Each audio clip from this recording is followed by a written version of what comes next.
This meeting is being recorded.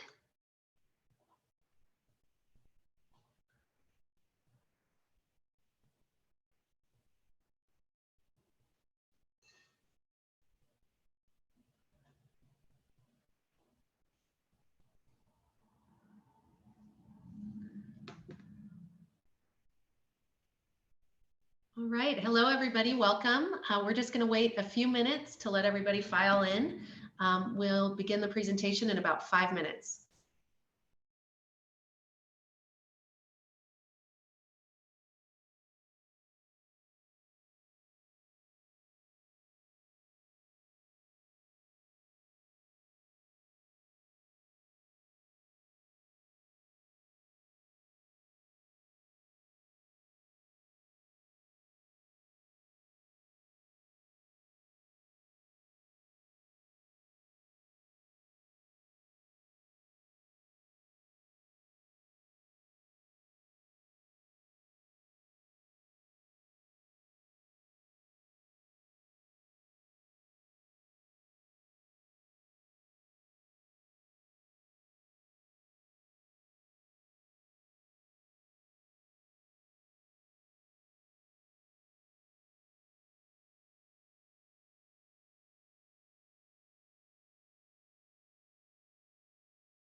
Hi everybody, we're going to wait about 3 more minutes to start the meeting. Give everybody who'd like to attend a chance to come in, and we will get started shortly.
Okay, everyone, we're going to get started in about 1 minute.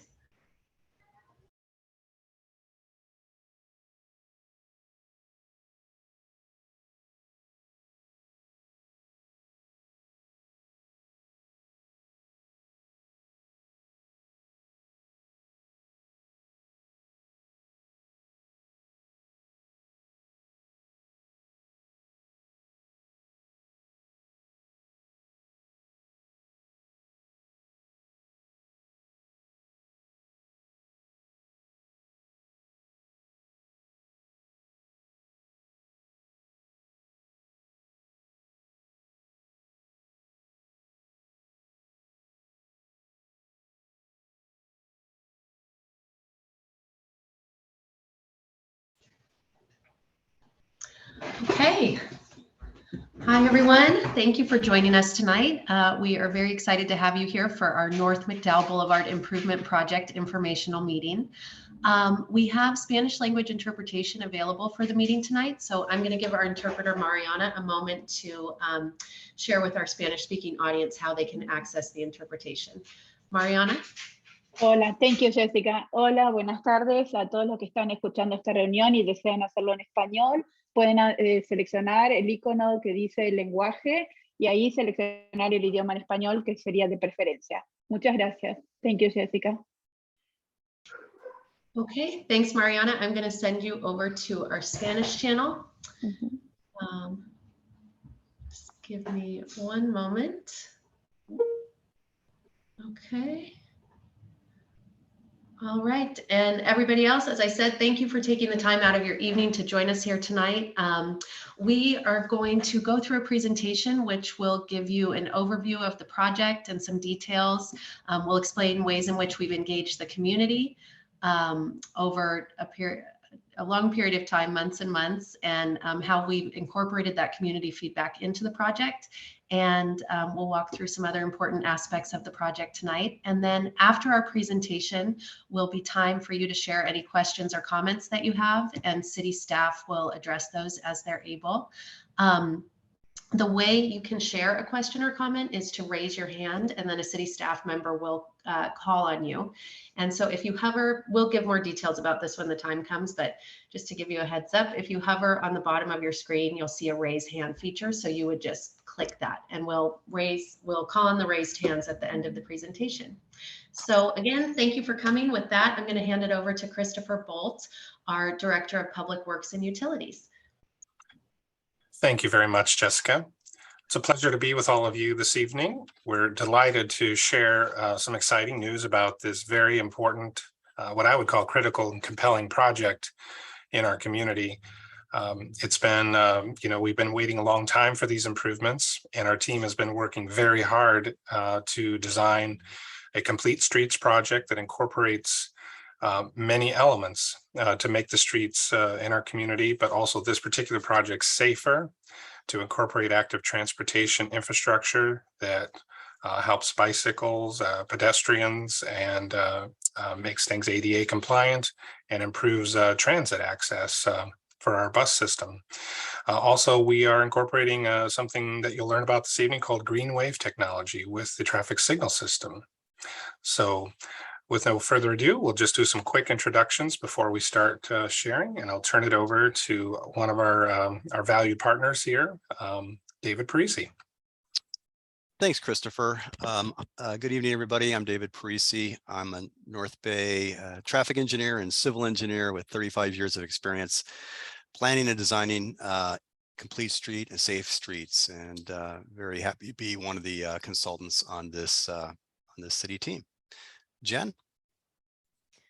Hi, everyone. My name is Jen Schreiber, and I'm a transportation planner with Parisi Transportation Consulting, and happy to be here as well.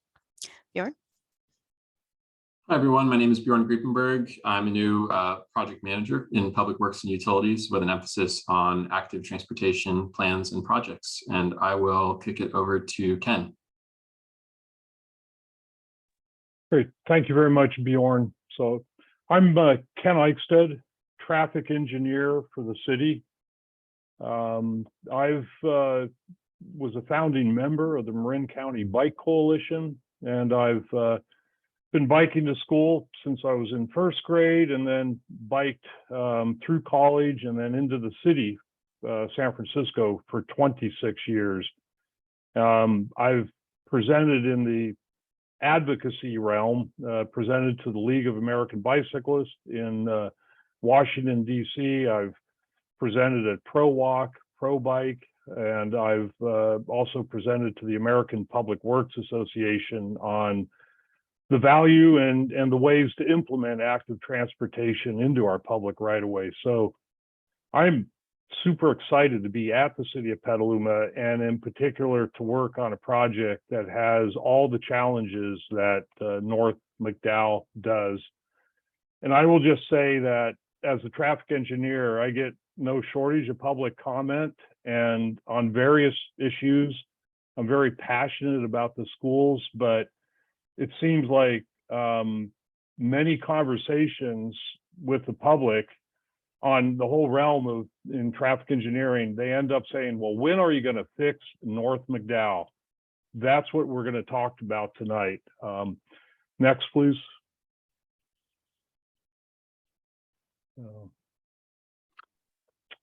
I think if we're ready, Ken, we'll show the title slide again and I can kick things off if that's all right. Thanks. Yes, please. Thanks. Well, thank you very much, team, for your introductions. I just want to remind all of us as presenters to speak slowly to help our translator this evening, and to make sure that our message gets shared with all attendees. And so if you go to the next slide, we'll go ahead and get started. Quick overview of the project. Our discussion this evening about the project. We'll kind of discuss some of the highlights of the project. We'll also discuss how we've listened to our community and share our progress since the January workshop we last held with the community. We'll talk a little bit about our final design components and some of the challenges we faced, and then discuss our next steps to move towards construction here soon, hopefully. So, and then we'll have a discussion forum with questions and answers. So now I'll turn it over to you, Ken. Thank you. Good. Thank you very much, Christopher. So, you know, we last met in January when we were at 50% design. So what we're going to do tonight is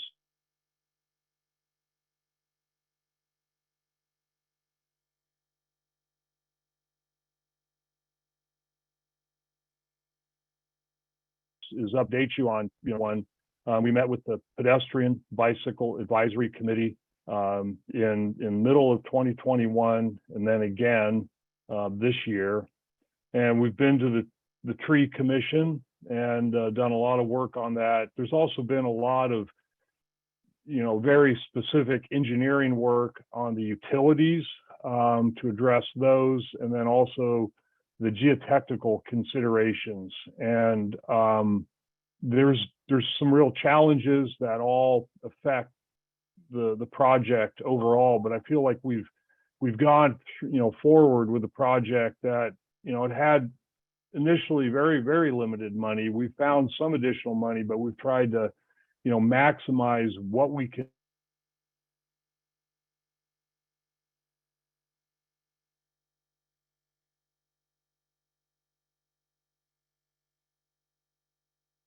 do with the limited funds, the vehicular movement, truck access. So next slide, please. Hey Ken, this is Aaron. Just to interrupt real quick. You've been freezing a little bit. You might want to turn your video off. That might help with the bandwidth. Thank you.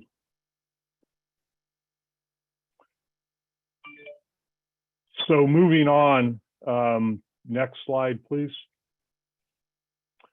So looking at the project goals, number one is public safety. Over a 4-year period, 2016 to 2020, there were over 130 crashes. That's not acceptable. Petaluma has Vision Zero, implemented through council resolution. We want to address that. So safety is number one. And looking at, the pavement structure, I feel we're using an innovative approach to recycle the pavement structure to have a design that accommodates the truck elements that we need, but minimizes new materials going into it. So that's an important aspect, particularly with climate action. And then active transportation, we have gone in, implemented curb bulb outs to shorten pedestrian crossing distances, provide more visibility for pedestrians, sidewalk gap closures. We've also implemented elements to provide for safer biking along the corridor. We have some Class 1 facilities. We have buffered bike lanes. We've gone in with the limited right-of-way width that we have to work with, and it changes throughout the corridor to try to maximize what we can put in on the outer elements of it. And I feel like we've done a good job with that. Looking at transit, an example is the Community Health Center just north of Corona. there's a lot of in the visits that I've had out there, people are walking in the roadway. They're trying to get across North McDowell from the transit stop to the health center. We can do better in that. So we're going to show you how that's done with pedestrian Z crossings. Looking at the congestion, we looked at options for narrowing, reducing the lanes, but it's the average daily traffic ADT just doesn't accept that. So, but we've gone in and narrowed the lanes and provided a circumstance that is shown is a proven way of slowing traffic. So we can still move the vehicles, but we're gonna reduce congestion and slow traffic, which is a benefit to all the users. So we're going to look at the use of how to best facilitate the truck traffic. North McDowell has some of the highest truck counts of any of the city's roads, and it's a key artery for the business and the health in the business sector for Petaluma. So we want to make sure that that's looked at carefully, and we have done that. So, and again, taking action towards climate goals, we're recycling the pavement section.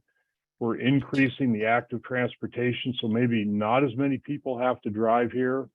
We're fortunate to have the development for the Petaluma North Station coming online. We've got the multi-use path that SMART's doing.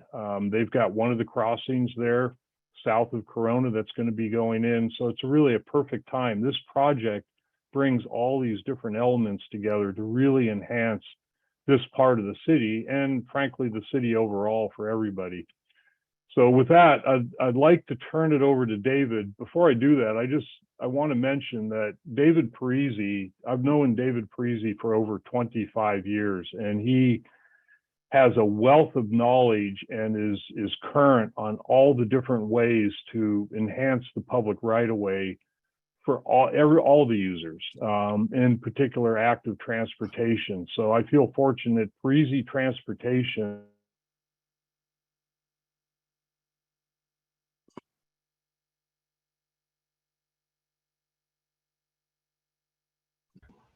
Ken, we lost your audio for a moment. We're not hearing you. Well, how about I jump right in then, guys? That'd be good. Great. All Thanks, right. David. And I want to thank Ken. It's a great introduction. I also want to just say we are so fortunate to be able to work with a city like Petaluma, one that really does listen to your own community and integrates some of the feedback into a complete street and safer design. Next slide, please. We've heard a lot of ideas, and this has gone on for, gosh, probably a couple years. And each of these bubbles is just some of the key input events that have occurred, including discussions with the Pedestrian and Bicycle Advisory Committee. 9 months ago, we had a very similar meeting as to tonight, but it was really about getting feedback on what some of the issues are and some potential ideas. There's been meetings with and workshops with the Petaluma Estates Group, Tree Committee. There's been an ongoing survey that the city constantly is monitoring and hearing responses, including general comments and suggestions from the public that have come in via email and letter and chats, you name it. And then here we are tonight with this community information session with already a really good turnout of over 40 folks. So again, we were very thankful, and this is a city that is listening. Next slide, please. Back to the community workshop that was held 9 months ago. We had 58 participants, and that doesn't include the city and consultant staff. So a very well attended workshop. We spent a couple hours talking about the potential project, really talking about what works and what doesn't work along North McDowell Boulevard, and getting some input on different issues and ideas and some potential solutions that folks really wanted to be addressed as part of this project. The next few slides are going to show us some of the things we heard, and we took a lot of notes that night, and we have ever since. So we've continued to really keep an inventory of some of the feedback we've heard. So Jen, can you hit the next slide? So we're going to go through each of these from a different perspective, a user perspective. So what we heard from drivers, and we're actually going to put a check mark next to things that we're able to incorporate as part of this project. First, we know that pavement improvement is a priority, and that's a big chunk of the budget for this project, is restoring this terrible pavement that has worn out with potholes and everything in it. We know that trucks have created problems for that pavement because of how heavy they are and some safety issues. So again, replacing that pavement and doing some lane narrowing and pulling the trucks a little bit further away from the curb is going to address that. Some of those same features will support traffic calming along an arterial roadway. Our intent is to better manage the traffic speeds, to be honest, and make it a safer environment for those who are also not in cars, but riding their bicycles along the roadway or walking along or across the street. We're definitely going to have improved markings and visibility up and down the street. It's going to be using state-of-the-art marking and colored designs. We have looked at the potential for reducing the number of traffic lanes. So there's other opportunities for this street, but as Ken mentioned, the traffic volumes are pretty heavy, and I'm going to get to that more in a moment. Next slide, please. We've also got a lot of feedback from cyclists, and these are just some of the thoughts that we've heard from bicyclists of all different types of abilities. And I will check a box. There's a lot of things being checked here. There is the opportunity to provide some bike facilities along the roadway. Right now, cycling feels unsafe and unpleasant. This is a 1 to 3/4 mile long corridor, and half of it will have buffered bike lanes and half will have regular bike lanes. And it'll have wider than normal bike lanes. So we're very proud that we're able to implement those as part of the project. They will be connecting to a larger network. There will be improvements along the railroad crossing as well. And just earlier today, I counted the number of green blocks that will be painted on this street, and I couldn't believe it. It's going to be over 300 of them. So it's going to be very visible. It's going to be wonderful for cyclists. The city is looking at a longer-term plan for multi-use path as part of the active transportation program. And we'll get into separated bike lanes in a moment. There was a request for that. And we'll talk about the possibility and some of the constraints for providing that. Next slide, please. Pedestrians had a lot of concerns too, not just about walking along North McDowell, but walking across, just because there are so many locations where there's long distances between crosswalks. So we have a lot of check marks to offer to pedestrians. Sidewalks will be widened.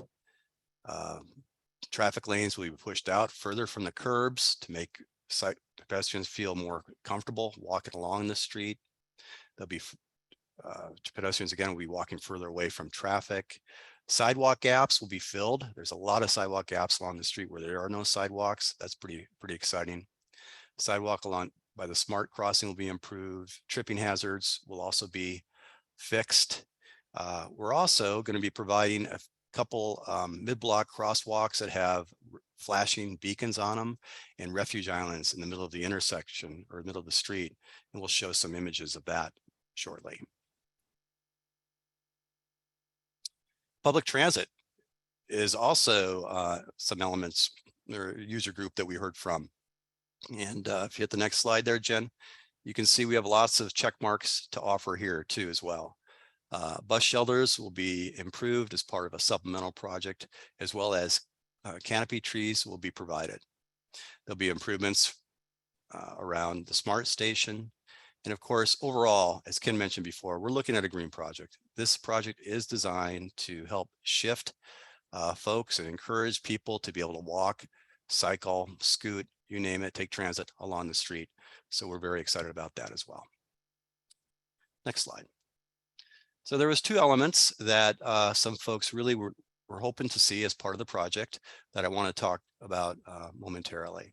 First would be a 5-lane, which the current roadway is today, to a 3-lane conversion. And by doing that, there'd be room to do some other stuff like separated bike lanes or other features. But we do know about North McDowell, it's an arterial roadway. It carries about 25,000 vehicles a day, including heavy truck volumes. And that's just too much traffic by and far to do a lane reduction at this point in time. It would cause other issues, including congestion and diversion, and probably other safety issues, not only along North McDowell, but along other streets as well. So what we've done is really focus on what we can do to calm the arterial, to manage speeds, and try to provide a safer roadway. And part of that's going to be by narrowing the traffic lanes to about 10.5 feet wide, which are going to provide a variety of benefits. The other consideration was the possibility, again, of providing a separated bikeway. Well, yeah, that could be possible with a 5 to 3 lane conversion, but we know that would cause a lot of impacts in and of itself. So as I mentioned before, there's going to be bike lanes provided along the entire 1.75, 1.75 mile long roadway segment, including half of those will be buffered by about a 2-foot buffer. And we are going to be looking at the possibility of providing some vertical posts in those buffer areas. So more to come on that topic. But it's one of those areas that is very challenging to provide separated bikeways along the entire roadway. Next slide, Jen. Excellent.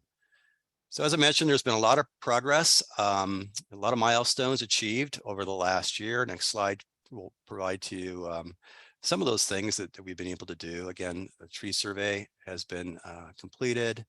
The initial design, after we heard your feedback in January and from all the other workshops, we were able to finish the design work, taking everything into consideration. The project went out to bid last spring, and it's taken a while to get the bids, and that went back and forth a little bit, but we're now at a point where next week the council is on the agenda to award the project to a contractor to start construction later this year. So big milestones. That's great news. Next slide, please. So now what I want to talk about are some of the more detailed components of the final design that your input has been so important to achieve. And with that, let me talk about the next slide, which would be the project scope. As we all have been emphasizing, the North McDowell project includes lots of green treatments, including active transportation treatments, which are, again, for pedestrians, cyclists, transit users, people of all ages and abilities. These include things such as closing gaps in the sidewalks, providing new and enhanced and high visibility crosswalks, and the bike lane enhancements, as I've previously mentioned. And as Christopher discussed, there's going to be some operational enhancements as well. There are a number of traffic signals along North McDowell. Some of the equipment is obsolete and will be upgraded as part of the project. And the signal timing at various times of the day will also be upgraded. It just hasn't worked well in the past. It's going to be improved as part of the project. There is hardware, there's software, there's a lot involved in that, but it's going to enable us to try to progress traffic at a reasonable and safe speed for all. There's going to be various transit access improvements, including at the bus stops. And of course, the pavement improvements, as I mentioned up front, will be one of the first things and the longest thing to build. To be honest, that's going to be the most painful. We're all going to have to live through that, but it's going to be worth it in the end. And the current construction cost estimate is about $12 million. So let me show you a few of the project components. And here's the project as it's, it's going to be again from Old Red down to Sunrise Parkway. And I'm just going to highlight a couple spots along the roadway in some of the existing conditions and some of those that are going to be changed as part of the project. So here we're looking at North McDowell around Ross Street. And here's our current configuration. You can see the pavement with all the patching if you look real close through the years and kind of the condition it's in right now. There's 5 traffic lanes, narrow bike lanes, wide traffic lanes. Very difficult to get across the street at this location. There are some gaps in the sidewalk. In fact, the south side there, or west side, you're going to see a sidewalk. So the next slide will show you just some of the components that the finished street, when it's done, will look like, things that are different than what we have today. So I'm going to start on the top right and kind of go counterclockwise here. So the roadway will have narrower traffic lanes, which will again help manage speeds. What we want to do is try to get the speeds down and also reduce those outlier speeds when folks are going super fast. We want to encourage drivers, including truck drivers and everybody, to really start going at a reasonable speed. I see the green blocks, those are for the bike lanes, and those are conflict zone warning areas to bring awareness to drivers when they're turning across those areas. On the left side, you see a new crosswalk. And this crosswalk is what we call a staggered crosswalk. It will be high visibility with high visibility markings. It'll have ADA compliant curb ramps, flashing beacons where people push a button and the lights flash. And then just as important, it's going to provide the ability for a pedestrian to cross the street in 2 stages. First, one stage crossing traffic and then crossing the island. And whenever you cross at an island like this, you're walking and being forced to look at oncoming traffic and the drivers to see you also. You push a button, you cross again to the other side of the street. So refuge area in the middle, ability for drivers and pedestrians' eyes to meet each other, and just a safer facility. And you can see on the west side of the street, lots of new sidewalks, driveways that have been reconstructed so that the sidewalks themselves are level and in compliance with the Americans with Disabilities Act. In this segment, you see a class 2, what we call class 2 bike lane, which will be 5.5 to 6 feet wide, with green blocks also to, again, designate conflict areas. And the very far right, you're seeing what we're just denoting. This is a typical new curb ramp. And so a number of the curb ramps don't exist along this corridor or not compliant with Americans with Disabilities Act. So again, we're trying to make this street really comfortable for all users. Next slide, please, Jen. Great, and here's some examples of some of the treatments I was just describing. Here's left side is a view of a Z or staggered crosswalk with a beacon and pedestrian push buttons. All the curb ramps will be flatter and in compliance with the American Disabilities Act and with detectable warning areas. And the bike lanes will be state of the art. They will have really nice markings and fatter bike lane stripes as well. Next slide, please.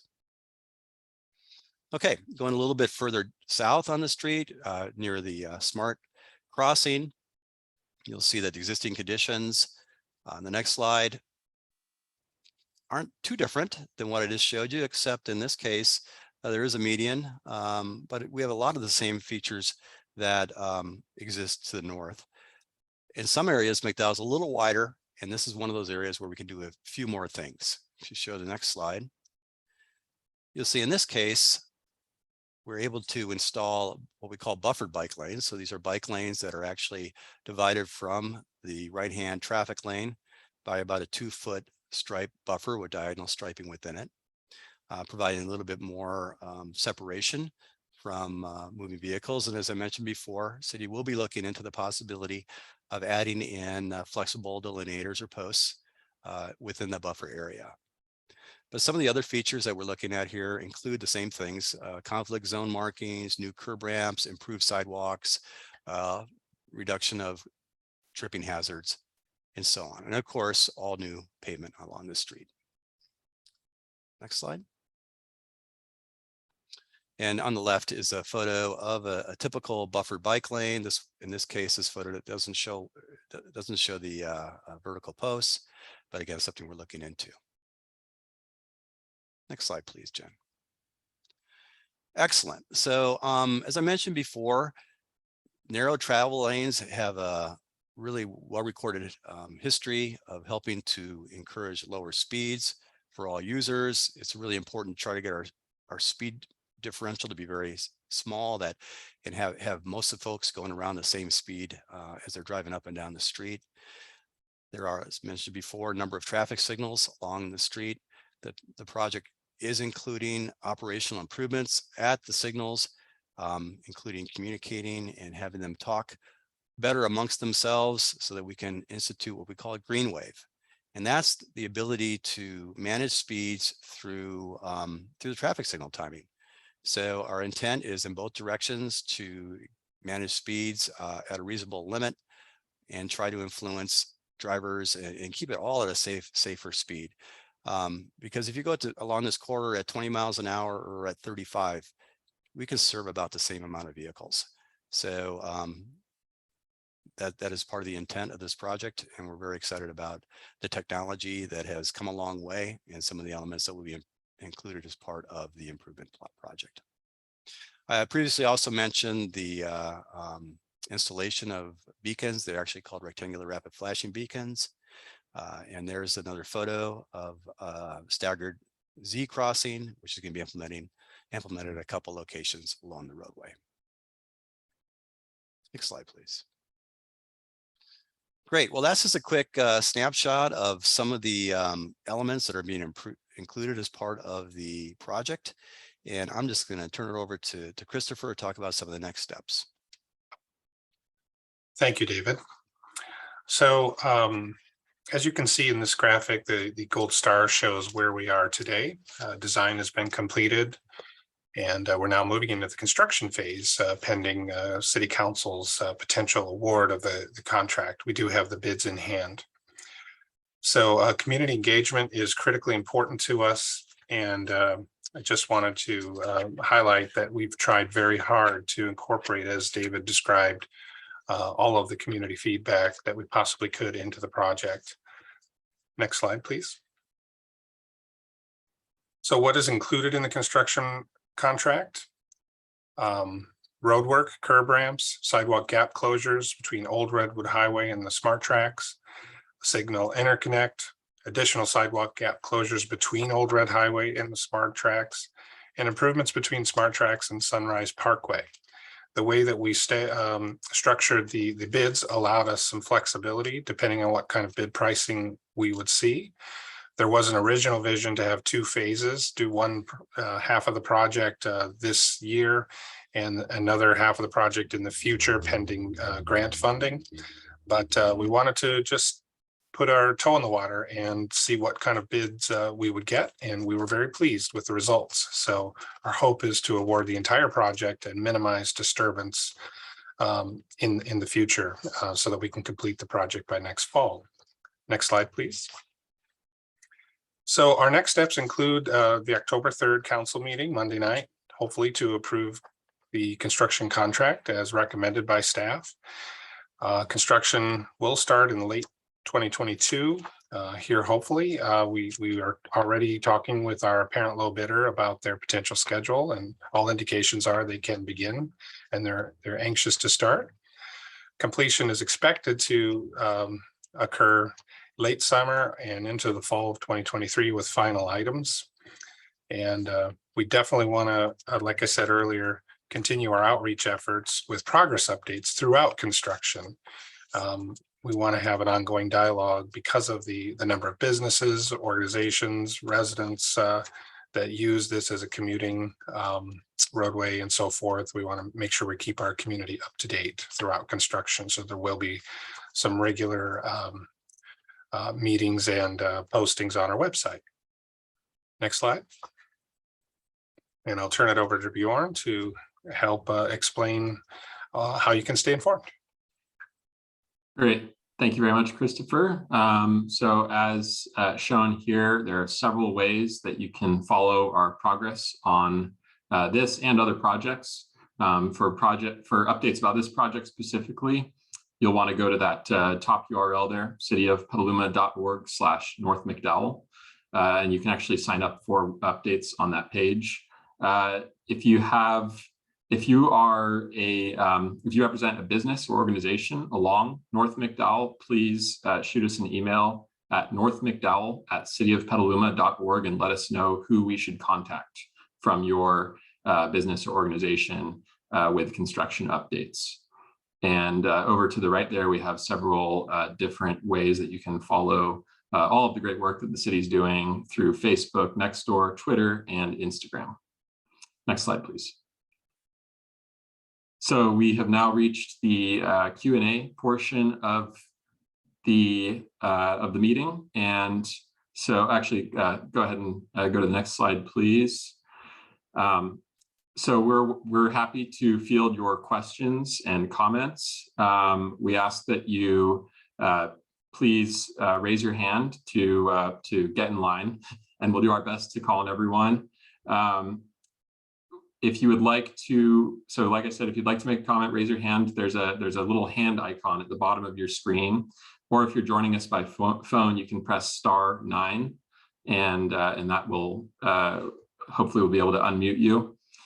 When we call on you, I'll click allow to talk on my end. You'll see a notice on your end that you are welcome to unmute yourself, and then you'll be able to talk. When your comments have concluded, you will be muted again. And we just ask that you keep your comments respectful. Threats of violence, obscenity are grounds for removal from the meeting. We'd also request, just in the interest of keeping things efficient, that you please lower your hand if you feel that your question has already been addressed. And also please keep your comments to a reasonable time frame. We're not operating under the strict 3-minute timer. We don't have a countdown clock on the screen. We want this to be a more organic dialogue, but please do keep your comments somewhat brief, and we'll do our best to answer them all. So with that, I will go ahead and look at my list of hands here. I'll announce the first speaker, and then I'll announce the person who is on deck so that you can prepare. And our first comment is from Janice Cater-Thompson. I will allow you to talk. Next up will be Eris Weaver.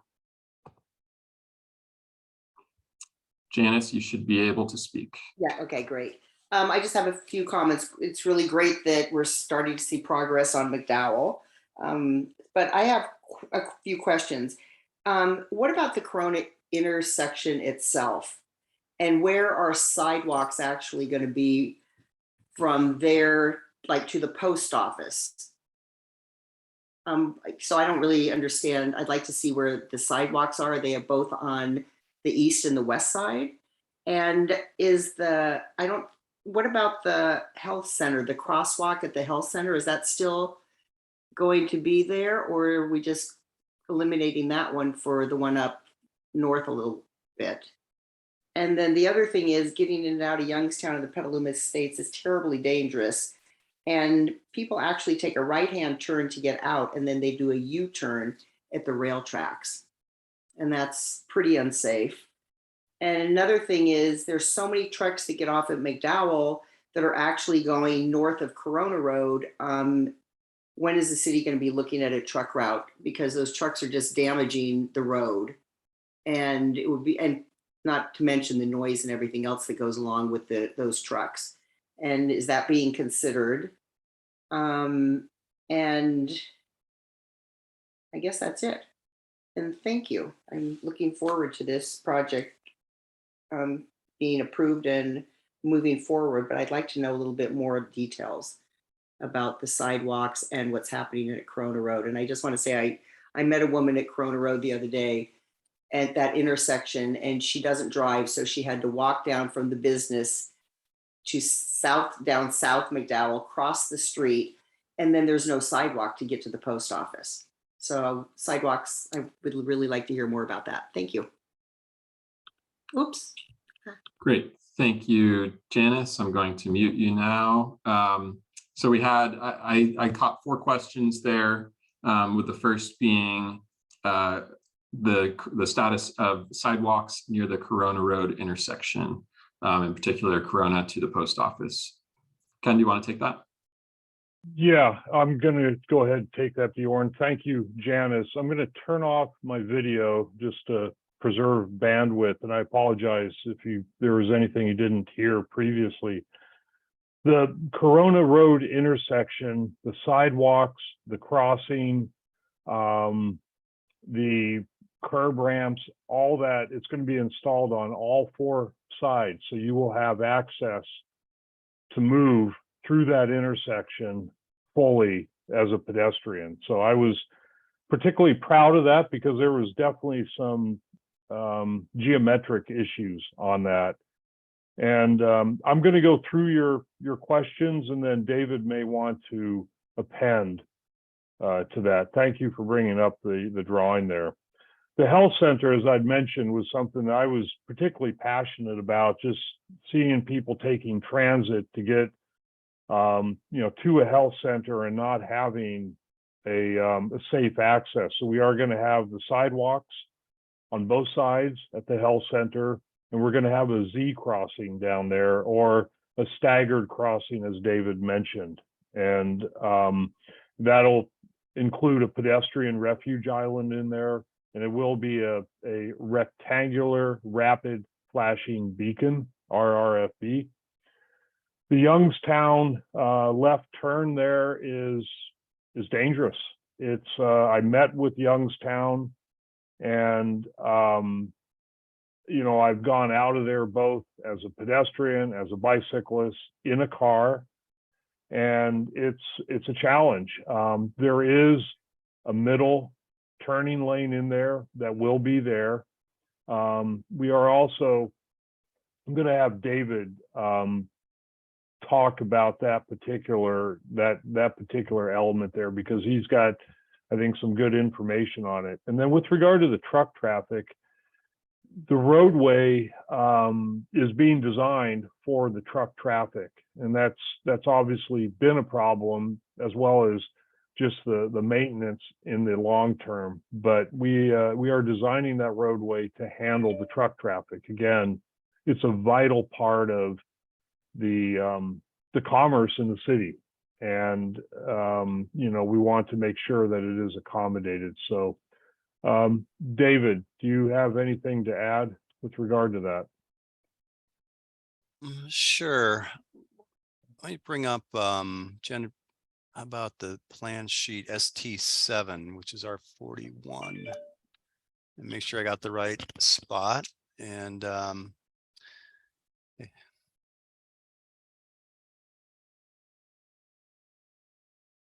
Janice, is this the area that is around Clegg and in the post office? I think so. Yep. Yes, that's the area. Excellent. Yeah. So you're seeing a whole bunch of sidewalk improvements. This is an engineering plan, folks. So just bear with us. We're going to try to walk through it as easy as possible. But what you're seeing on this plan is, these are details for the contractor, but they're still somewhat interpretable, showing new sidewalks, showing on both sides of the street with darker speckles showing within them. And then there's, in the middle of the plan here, is a new crosswalk that is the staggered type, as I mentioned before, high visibility. It'll have shark's teeth or yield lines ahead of it. So people will yield there when they see the flashing beacon, and a refuge island in the middle. It's 11 feet wide, allowing pedestrians to cross one stream of traffic at a time, face traffic before crossing the other side. So again, just you can see some pedestrian improvements here. Also, overall, we are narrowing lanes and encouraging slower speeds. The two-way left turn lane in the middle of the street will not continue through the refuge island, obviously, but that's where there'll be some beacons in the island. So hopefully that kind of answers the question there. I'm happy to answer anything in addition. That answers my question. Okay, thank you. Thank you. Great. Thank you so much, Janice. I'm going to mute you now and with your permission. All right. And just a friendly reminder before we move to our next speaker. So everyone received a notification when they entered the meeting, but this meeting is being recorded. So when you do speak, all of this will be captured on video. And we will be posting the recording to the project webpage after the meeting. Our next speaker is Eris Weaver, followed by P. Volmer. Eris, I will allow you to talk.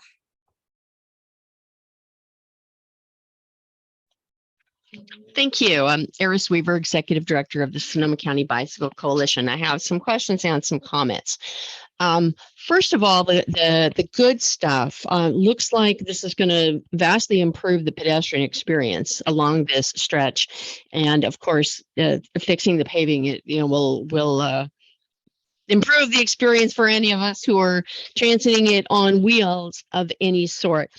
The questions which may have gotten answered in your response to Ms. Cater Thompson, is you had mentioned that the sidewalk on the west side was going to be replaced, but hadn't mentioned the east side. So I was just curious as to, are you doing new sidewalks on both sides or just on one side? You're saying that reducing the lane width is going to reduce travel speeds. So my question around that is, what's the current speed limit there right now? Last time you did a traffic study, what was the actual, speed people were driving? And what speed are you anticipating that narrowing the lanes is going to bring people down to? What are you anticipating the actual typical speeds are going to be after this? My comments are from the bike perspective. I think what you're talking about doing might make cycling more pleasant for confident riders like myself and Bjorn and Ken, but I don't think they're going to change behavior, and that the people who don't bicycle on McDowell because they're afraid, they're not going to decide to go right on it now just because of these changes. These changes aren't far enough to change that behavior. The National Association of City Transportation Officials, NACTO, Bikeway, a design guide for all ages and abilities for a roadway of that many lanes and that much traffic would call for protected bicycle lanes in order to get to make it feel safe and friendly for all ages and abilities to bicycle there. So the current plan does not achieve that. Adding a buffered bike lane to only part of it doesn't do anything either, because people don't just only ride on, 1/2 a mile, right? People are riding from where they are to where they're trying to go. And so having one piece of an area be at a higher standard than the rest of it doesn't really help. The user experience is based on the lowest standard of the route that they're looking at taking, not the one piece that's the highest. So I think this plan improves things for pedestrians greatly, but I don't think it meets your goals for cyclists at all. I would advocate for protected bike lanes on this based on the traffic and the speed. Thank you. Thank you for your comments, Eris. I heard a couple of questions there. One about the location of the sidewalk replacement. And then I also heard a question about what's the current posted speed limit. And then maybe it would be helpful too to talk about some of the speed management strategies associated with the traffic signalization. Ken, you want to take the sidewalk question, Yep. Ken? Yeah, I will start. Yeah. So Eris, the objective is to have on this, the objective, and we've achieved it, is to have a sidewalk on both sides. So you have safe path of travel on both sides. The original, because we did the original project, we weren't sure we had all the money to do everything that we wanted, and it was going to be phased. And fortunately, we've achieved the ability to get a sidewalk on both sides. There are constraints with trees, and we've got various mitigation factors to limit the tree removal. We also have land that needs to be acquired for that, because the right-of-way changes throughout the corridor, and we've got areas where we're actually having to purchase the easement to put the sidewalk in. But that work is moving forward. It's been very much of a going through a very careful process of how to design something so that we can get safe path to travel. We might have to narrow the sidewalk in places. We're going to have an arborist involved to look at when we peel back, the layer to put the sidewalk in there, can we reduce the structural thickness? We've got that option. Can we realign the sidewalk? We looked at that. So all those have gone into the sidewalk. With regard to the speeds, the current posted speed is 40. The 85th percentile is 44 miles an hour. We definitely want to bring that down, as we've said, and I think the green wave element here of that David could talk about, and that was in the slide, to set the signalization so that you don't want to go faster than a given speed is gonna help a lot, along with the narrowing of the lanes. So yeah, with that, I'll turn it to David. Thank you. Yeah, great. Thanks, Ken. That's right. It is a high speed limit on this street. So the intent of narrowing the lanes is to get the average speed and the 85th percentile speed down. The city's also going to be taking a look after this project's installed, probably 3 to 6 months afterwards, and do some new speed surveys, see how successful that's been, and see if it's going to be possible to reduce the posted speed limit throughout the entire street. There also has recently been an assembly bill passed, which allows jurisdictions to designate a certain portion of the roadways as safety corridors. And my opinion, this should be one. And that would mean that the city would have the ability to reduce the speed limit an additional 5 miles an hour lower than what a standard test or engineering and traffic survey would say would be needed. So the city is very aware. We're all aware that slower speeds create a safer environment for all users.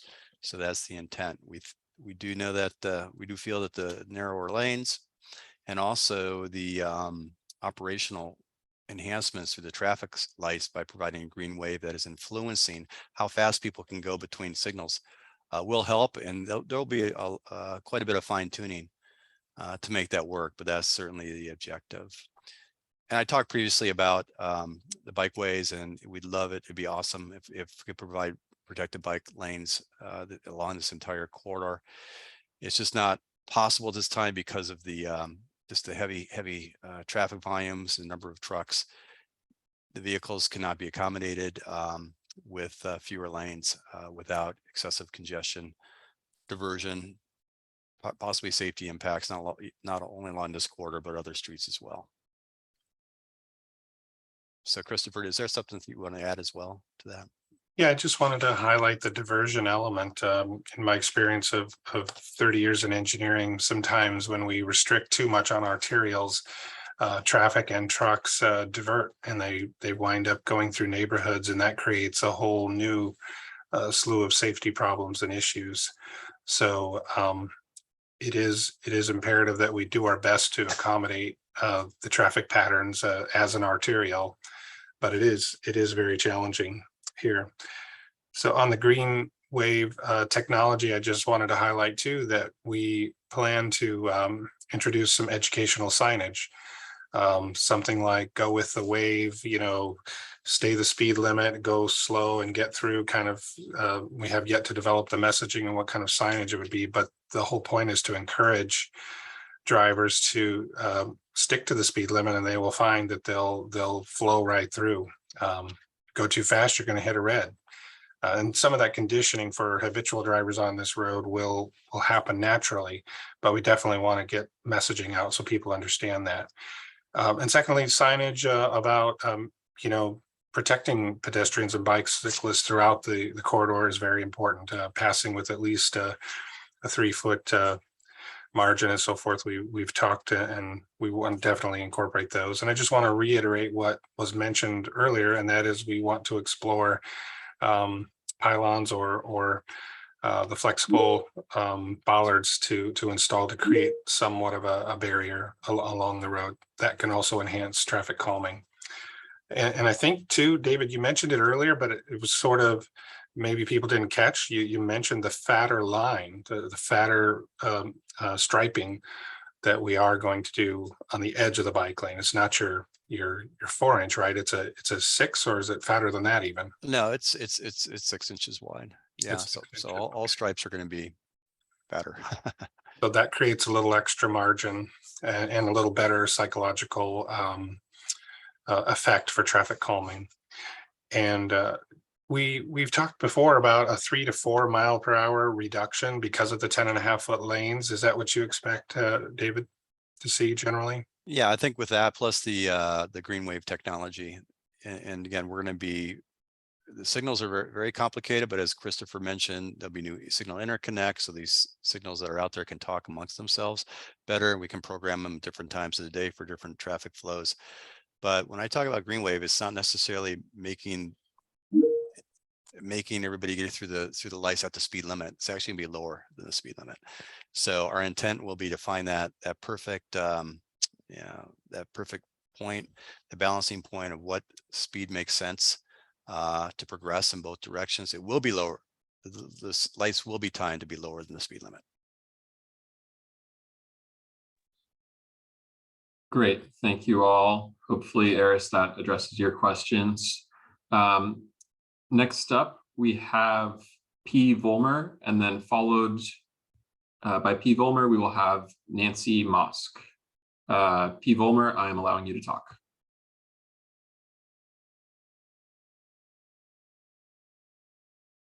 And you might need to unmute, or I can ask you to unmute.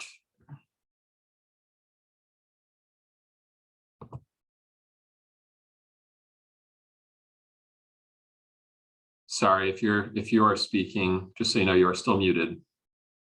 You may need to click the unmute icon in the microphone in the bottom left corner of your screen.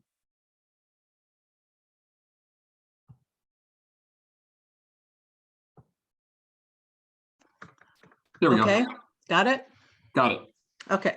I am from the Petaluma Estates, and I'm looking forward to all these changes. I have been a resident for about 8 years, and the community of 55 and older has tried to adjust to all the different things that are out there. And I know the bicycle paths are important to everyone, but most people here are not riding bikes out on the streets. They're riding them in our compound. But anyway, I have a couple things that have not been addressed is the lighting. There are 4 light posts that are part of the Petaluma Estates roadway, which are 50 feet apart. And they it is very dark at night. I didn't see any pictures of you showing in the dark as to what it looks like. The sidewalks are not lit up, so we could not go out at night if we wanted to because it's too dark to see where we're going. So we haven't addressed the lighting. There is lights there, they look good, but they don't work. So if somehow that can be looked into and figured out, that would be great. The other one I want to know is the Smart Train property was a big problem a couple years ago for us because of all the housing that was going in there. And then we see that the Smart Train is going in, but what's happening to the adjacent property and how will that affect traffic? Is somebody going to buy that, or is it still up for housing? So that would be something that would be important to us because it would bring more traffic. And the islands that you have on the map there that we have, the trees are constantly breaking branches and they're out in the middle of the road. It is a huge hazard. The trees look very brittle. They have not been taken care of or maintained. So what is going to happen on these islands? Are you putting in new trees? Are you going to update anything on that? And the islands seem to be taking up a lot of room. We would like to have coming out of our north exit an egress, but there's an island in the way. I know people will say there's an egress, but there is not one that is appropriate for people that are 55 years older trying to get out across when the traffic is speeding. So I'd like to address somehow for that exit, we can only go left on the north exit. The right side is only right turn because an island is in the way, which it probably needs to because it's close to the railroad crossing. The other thing that you may not be aware of is that we do have trucks and they're in the evening and they're noisy. If somehow or another, I don't know how that's going to be changed or part of this thing here, are trucks going to be allowed to go at night? Because being in a manufactured home, you can imagine that these trucks are shaking our homes. In the daytime, it's easier to monitor that they're going, what their speed is, but nobody's watching at night. So I don't know how you can address that issue, or maybe it's not appropriate in this platform right now. So I think that's pretty much what I have. Is the smart train coming in soon? Is another question. How long before we get the smart train depot? Because it looks like people are looking forward to that too. Thank you. Great, thank you so much for your questions. Before I pass off to the team, I just want to give a quick plug. You mentioned both street lighting and some issues with the trees in the landscaped median on North McDowell. Urgent issues like those can be reported to our Public Works and Utilities Department through the Engage Petaluma mobile app. That's downloadable on your cell phone, and you can, it's got a map, you can drop a pin, identify what type of issue, or you can also go to our website, cityofpetaluma.org/issues is another great way to report those hazards. You don't have to wait for your road to be reconstructed in a $12 million project to fix streetlights and get your street trees taken care of. So a couple of great resources to know about. I also heard a question about the Corona Road, North Petaluma Smart Station. I know that's Smart is moving forward with a design build contract. I believe that they plan to award in mid-2023, but I'll look to maybe to Christopher to confirm that information. And then I'll go to Ken and David to talk about the egress issues at the estates, and also maybe to Ken for any regulatory ability we might have around truck traffic at nighttime. So maybe I'll go first. Let's talk about the smart station and then go from there. Thanks. Okay. I was just going to add that the city did get a $10 million grant, or not the city, but Smart did to build that station. So we're quite excited about that. And Bjorn, you reported out on the latest to move forward in the next year or so with design build. Ken, do you want to add more? No, my conversation with Smart is that they're going to go out. They've got the procurement package basically ready, so it's going out this next year, and construction should start in 2023. Yes, and it looks like we may get approximate service at this new smart station is expected in July 2024. That's the preliminary estimate here. Just checking notes here. Thank you. Great, thanks. Ken, you or David want to address the egress at the estates there?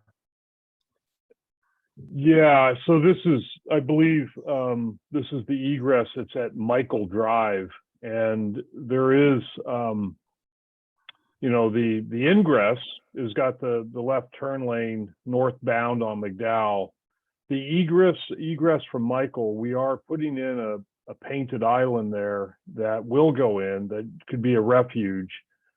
I will just say, it's my recommendation is you go to South Point and you make a U-turn. I know people don't want to hear that, and they want everything in the public right of way when you're in a car to be able to just smoothly move wherever you want to go. But the proper movement in this condition really is to go down to South Point and make a U-turn, and that's what I've done when I was there. I don't feel that comfortable getting out in traffic. It's the average daily traffic is, there's counts of well over 24,000 and a lot of truck traffic. And I know that's maybe not the message you want to hear, but unfortunately that's kind of I think the reality of this. With regard to the the truck traffic, I mean, if there are issues during construction, and the city is definitely will be engaging through the construction process with the public. And if there are any issues, I will make sure that those are addressed. The police want to make sure if there's anything that's going on that is not being, considerately conducted in the public right of way, particularly by the construction. We want to address that. In the long term, I get it, the noise and the shaking. Part of that is, the soils that we live on in Petaluma, just being an expanse of adobe clay, it really transmits the shock value. But if we take away all the bad pavement, the potholes, the cracked pavement, and we put down a nice, billiard table smooth structural section suitable for the truck traffic, your concerns, it should be minimized significantly, the noise and the movements at your field. So I hope that answers your questions. Thank you.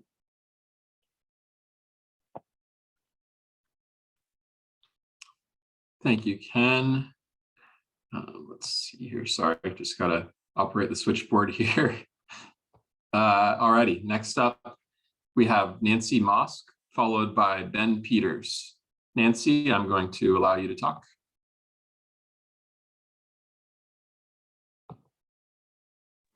I hope you can hear me now. Yes, we can. Okay, very good. I just have 2 points.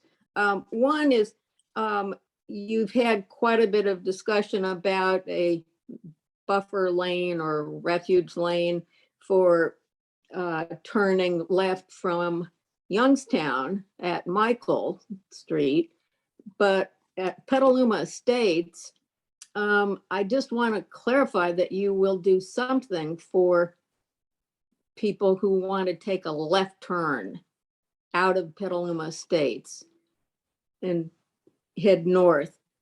Now, I understand it's better, safer to go down to South Point, but let's just go with the idea that still people are going to want to turn left from Petaluma Estates. That's the first thing. And the other is just concerning traffic from trucks.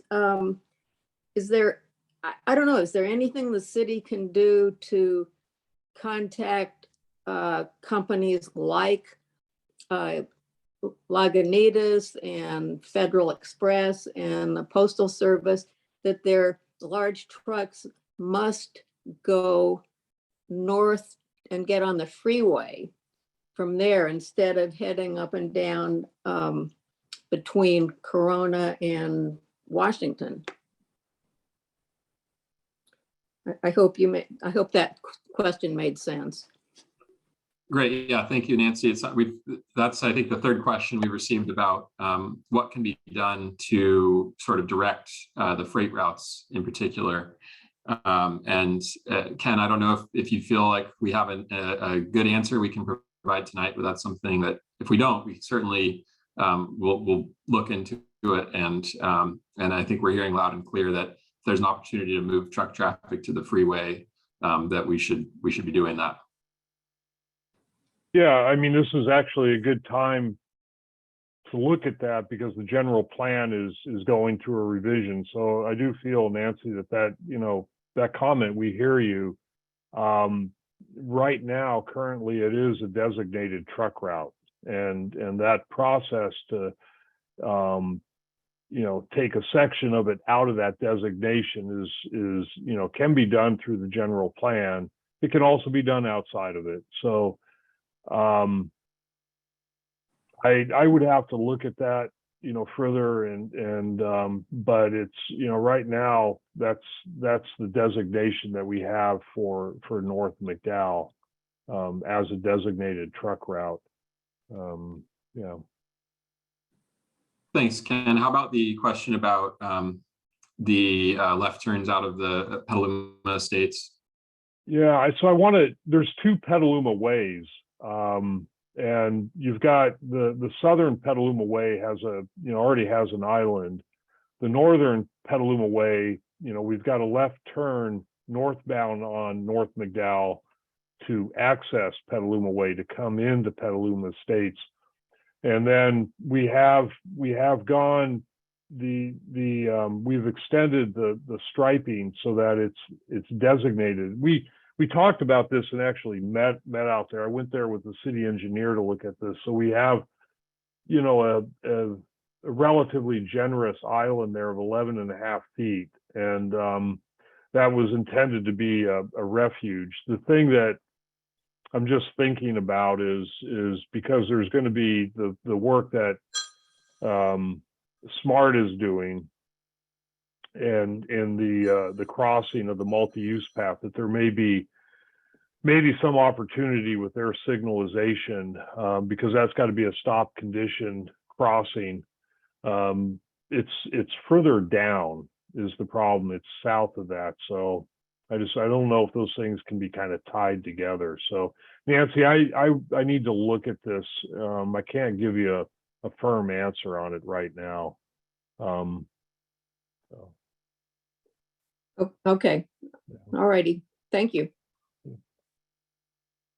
Thank you very much, Nancy. So next up, we had Peters, followed by James Kenny. Ben, you should be able to unmute yourself. Good evening, everyone. I would first like to say it's pleasantly exciting that we have removed the 3 limitation on public comments.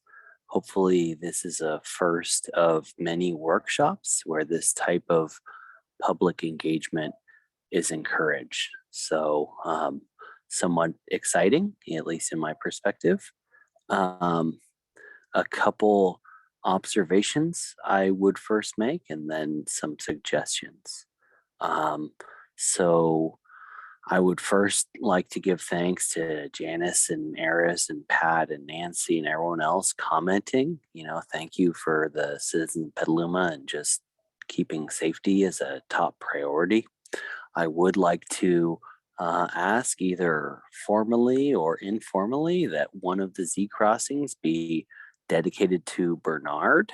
And, you know, I think we can leave the rest unsaid during this meeting, but I do think honoring his and others' memories who have suffered, you know, traffic related incidents is something that we have the opportunity to do, and something that I will personally be advocating for. I do agree with Eris that really the only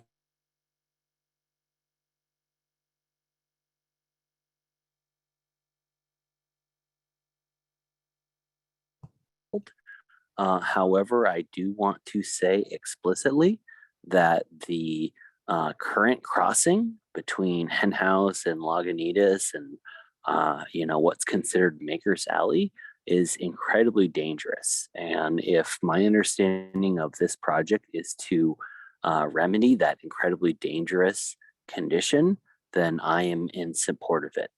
And so I do want to make that clear that, you know, the crossing of the street and to remedy that condition is a high priority. I will say it was mentioned the concept of the safety corridor, and that new legislation might allow for additional exploration of what can be done with traffic speed reduction. I would heavily encourage that the notion of the safety corridor be included in the staff report and recommendation to the city council. I would think that if we can condition some additional exploration of a safety corridor for this route, that would be more widely acceptable for the community. Because, you know, what I'm hearing is that this is an incredibly dangerous situation right now, and we have the opportunity to remedy it to some extent, and we certainly recognize there is opportunity for future improvement at a later date. And I would just like to the best of the city's ability, put some strings to that future improvement, because you know, really this is an important corridor. The the last thing I'll say is related to the project home key site. And this is probably the most important comment I'll make, is that while there aren't a lot of bicycle and pedestrians in this corridor currently, with the addition of the project home key site, that will be significantly increased. And so while increasing the bicycle safety elements may only extend so far, I would really hope, and I imagine the city is currently working on, what are the public transit options for the project home key site. You know, I've taken the number 2 bus over there and is not sufficient currently for those project home key members to take the number 2 to do the transfer to get to downtown. And so if we are serious about safety in this corridor, the safety is not only what are the bicycle and safety improvements that we can make, but what are the public transit route options that we can increase so that people don't feel the need to take a dangerous bicycle trip, and they feel confident taking a safer public transit option to get into wherever they need to go. And so again, if we can make mention of that in the staff report, in addition to the safety corridor, that would be my request. Thank you. Thank you very much, Ben. I was taking notes here and noted all of your suggestions. First, I was hoping maybe, Jen, if you could show the Z crossing at Lagunitas and Hen House, just to reiterate and highlight that new crossing condition. Great. Yeah, there it is. And this is David. And there you can see it right there. It's a new Z or staggered high visibility crossing with the refuge island smack dab in the middle of that line where people cross. So again, with it would have flashing beacons and push buttons and high visibility markings. Great. Thank you, David. I do also want to acknowledge that we do not have any members of our transit team here tonight as panelists, but we will definitely pass along the feedback and ask for their future service plans on North McDowell. And with the feedback that sounds like frequency, any improvements to frequency would be appreciated, especially once the project home key site is in place. Okay, let's see here. Moving on to James Kenny, followed by, I don't know if it's Tonil or Tonil. Apologies. James, I'll allow you to talk. Thank you very much. I just wanted to say to the city, this project is long overdue. I'm a community member, live in the area of this project, and have family in Pengrove that we walk to, and we've been walking there for several years without having access to a sidewalk or anything. So I love the project in general. My concern is with the new smart train going in, are we going to be tearing out facilities that we're putting in with this project as they build their new train station? And has that been looked at and determined?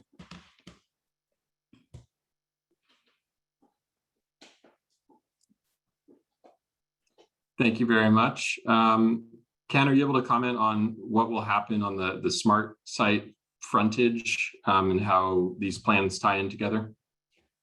Yeah, no, it's a good point. Thank you, James. Because there's actually 3 smart projects that are going on. The station is one, and we've held back. The sidewalk is going to be done as part of that overall development there. So the pavement structure will go in just because that's the type of work that's needed to get done, but the actual, the edge improvements are going to be part of the smart development. So that's one item. And then the crossing is finally going to be replaced. That's actually an original, the crossing that the roadway goes over, that's original. And that's all going to be, replaced with a safe crossing that you can be able to, transfer on your bikes on. So, and then the smart multi-use path, that will come into construction. I'm not sure of the formal timeline on that, but I would expect construction to start on that next year. So those 3 projects will be moving forward. We've been talking to Smart on it, and we'll continue to do so. They've actually been a good partner. Great, thank you, Ken. James, any other questions? No, thank you again. It's, like I said, I'm fully in support of the project. We live on Hogwarts, and that's going to make our lives much easier. Great, thank you very much for joining us tonight. All right, next up we have Tony L, followed by Pete Gang. Hi, good evening. All my questions have been answered by everyone else. I'm sitting next to James Kenny, and I just wanted to agree that we're super excited about the sidewalks and smart train, and we actually live here. I just did want to comment on the truck noise, because I think the lovely ladies from Youngstown and Petaluma Estates were referring to. There used to be a truck company that parked on McDowell in Corona. They've now since moved to behind the PG&E, or between PG&E and the garage that's on the corner. And I think they work for the Postal Service, but they are loud. And it's unfortunate, but we're super excited, and thank you for doing this. We appreciate it. Great, thanks again for joining us tonight. Next up will be Pete Gang, followed by Bruce Hagan. Thank you, Bjorn. Let me just start by saying that I have the highest respect and regard for you, our city staff. Please understand that none of what I'm about to say is intended as personal criticism. As an architect, I've often been in the unenviable position of explaining to a client the rationale behind some code provision that makes no sense to them or to me. It's painful and it's difficult, and I don't enjoy it. I sense that I'm seeing and hearing some of that now. I feel that my regret in not being able to do a 5-lane to 3-lane conversion is shared. I want to believe that our staff wants to design roadways that are congruent with our Vision Zero goals, our carbon neutrality goals, and our active transportation goals, but they can't. The project as it's currently proposed and designed is still a 4-lane arterial with 40-mile-per-hour speed limit, with crosswalks and curb cuts and signage, but no protected bike lanes. The posted speed limit is 40 miles per hour now and will be 40 miles per hour in the completed project. A pedestrian or a cyclist has a 10% chance of surviving a collision with a vehicle traveling at 40 miles per hour. At 20 miles per hour, the chance of survival goes up from 10% to 90%. So I just want all of us to think, are we making a truly safe roadway or one that is slightly less unsafe? Final point, final comment.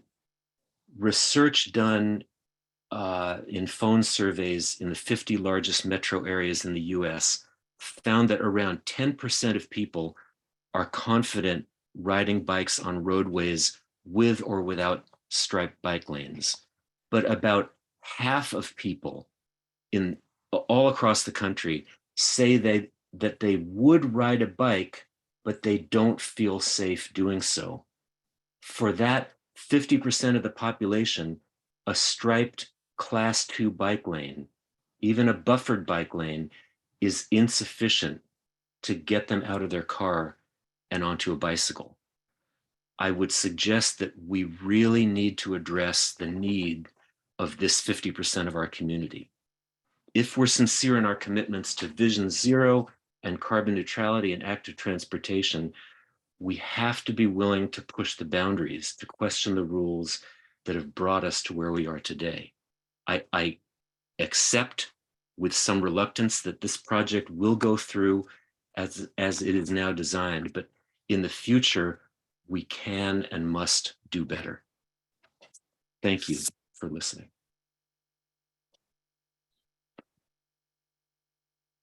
Thank you very much, Pete, for your comments. Next up, and we do hear you. I know several times throughout this meeting we've alluded to the various safety elements and really prioritize safety throughout this project. The question with the protected bike lanes really boils down to the ability for this roadway to accommodate a 5-to-3 road diet. With that, I'll ask if anyone else from the team wants to respond. If not, we'll move on to Bruce and then Sonoma County Conservation. Sorry, my screen's cutting off. Sonoma County Conservation Council. Bjorn, I'll just add that we hear, like you said, we hear you loud and clear, and we agree very much. And we have several projects planned for the coming years, and we are doing very intimate walkthroughs as a team to look closely at what these projects can be, what they should be, to create a safe, bikeable and walkable community, placemaking, streetscapes. So thank you very much for your support and advocacy for these endeavors. We hear you, and we're taking that very seriously. I don't know if anyone else wanted to contribute in that response. David? I'll just say, yeah, Pete, thank you very much. I believe in complete streets as much as anybody. And we've done a lot of conversions of streets to fewer lanes. We took a real hard look at North McDowell. The traffic volumes are currently at 25,000 vehicles a day, including lots of trucks. And to do a conversion from 5 to 3 lanes and to make it work without diverting traffic and trying to manage traffic, we'd have to actually reduce the traffic volume by 25 to 40% of what it is currently. It's not to say that won't happen in the future, and possibly it could, and the street could be restriped and converted to accommodate that. But right now the volumes are what they are, and we just want to make sure we also don't have some unintended consequences that could occur with such a diversion, including increase in greenhouse gas emissions, increase in safety concerns, and diversion. So it is that fine balancing act, and doing everything we can with the street and the design that we have right now to manage speeds, to improve safety, and to make it a safer street for all users. So we hear you, and we actually share the pain. It's a tough one, but as a principal arterial and the type of volumes and its purpose right now, the volumes are just too much. Thanks, David. And I'll just point out in the presentation, you may have noticed in one of our process slides that there was this gap between May or June and towards August. And in that gap, we did a final second look, a deep, hard look at the project in its entirety, and really asked some hard questions internally, and had frankly, some heated arguments about what could be done, should be done. And we basically, the product you see today is, as David alluded to, the balancing act of all the various constraints and criteria, from the limited right-of-way we have to the curbs that exist today, to rip those out. So we hear you, and we're trying to work within all those different constraints, and yet make this street as safe and as calm as possible. Thank you. All right, thank you, David, Christopher, and thank you, Pete. Our next speaker is Bruce Hagan, followed by Sonoma County Conservation Council. Bruce, I will allow you to talk. All right, thank you very much. Boy, I got the good place in the agenda here because a lot of people said what I already planned to say. I want to first thanks to all of you, Christopher, Ken, Bjorn, the Parisi consultants, for the creativity and diligence you put into this plan. I go right to my main point, which is I understand why the high traffic or ADT makes it harder to reduce car lanes to 3 in order to create those much desired and necessary protected bike lanes. And I can accept this otherwise wonderful project without them. I'm looking forward to riding on smooth pavement, even though I'll probably be lonely in the bike lane still. But I think that this level of driving should not be considered an entitlement we must forever design around, but a problem we need to quickly solve in order to meet our climate, social equity, and public safety goals. So I ask, could the city set a goal for ADT reduction by the carbon neutral year of 2030 with annual targets? And we monitor this while we concurrently expand these on the initial protections for the cyclists. And also we could work with local employers on things to do that would encourage their employees to commute by bike. So I'll leave that as a question. 2 other easy questions. Will the bike lanes be swept on a regular basis? And I'd like to see the detail about the bike crossings of the rails, what it actually looks like. There aren't going to be any weird gaps or holes or slots, and how the bike riders will transition to and from the SMART trail at that crossing, both north and southbound. Thank you.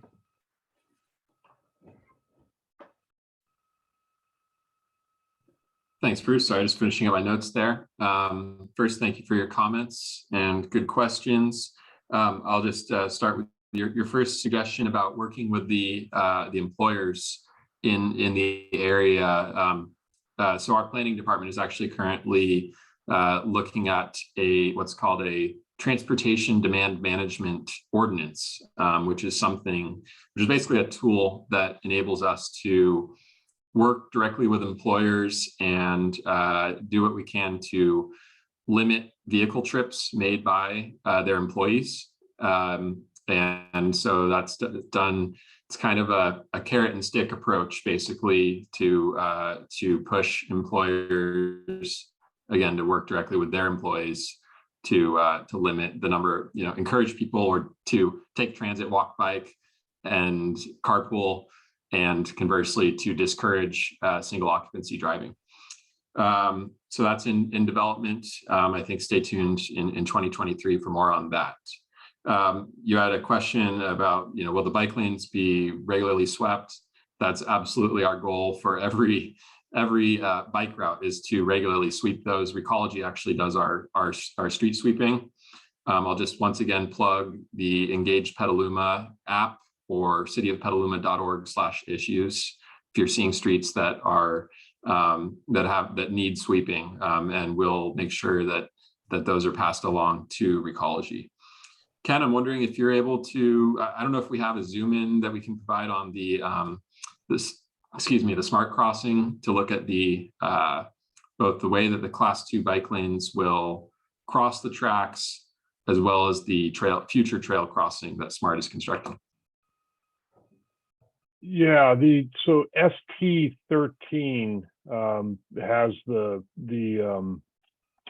that connection there. So the southbound on McDowell to the multi-use path, that's not right now. We're not showing it on our drawings specifically, but we've met with SMART and we've talked about making sure that works coordinated. So that one's going to be fairly straightforward. You're just going to peel off before the tracks, north of the tracks, to all right, let me just see if I can, I don't know if I can show my cursor. Yeah, I don't think I can. so, that access, heading into town from North McDowell, we'll definitely have that coordinated.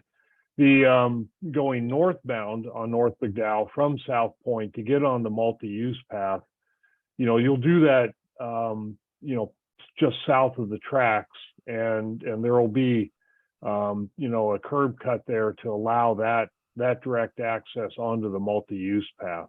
So those were two items, and we have talked to Smart. So yeah, thank you very much, Bruce, for doing that.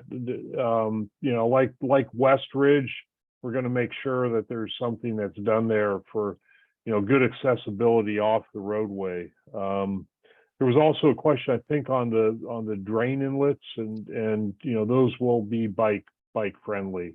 So. If I could, I'd just like to add that we thank you, Bruce, for those ideas, because the project could be restriped in the future should we achieve some ADT reductions and so forth. So it's a great suggestion, and we've taken note to that. So thank you. Thanks for catching that, Christopher. Let's see here. Next up, we have Sonoma County Conservation Council, followed by Ned Horrit.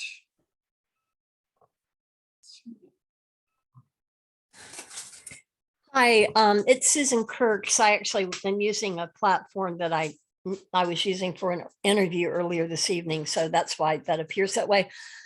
I'm just really interested about how courteous all of the speakers are being, and how all these expressions of gratitude about how great the staff is and all of your work. And I guess what I would like to say is, first of all, the way you have this designed, it's not going to be safe for bicyclists at all.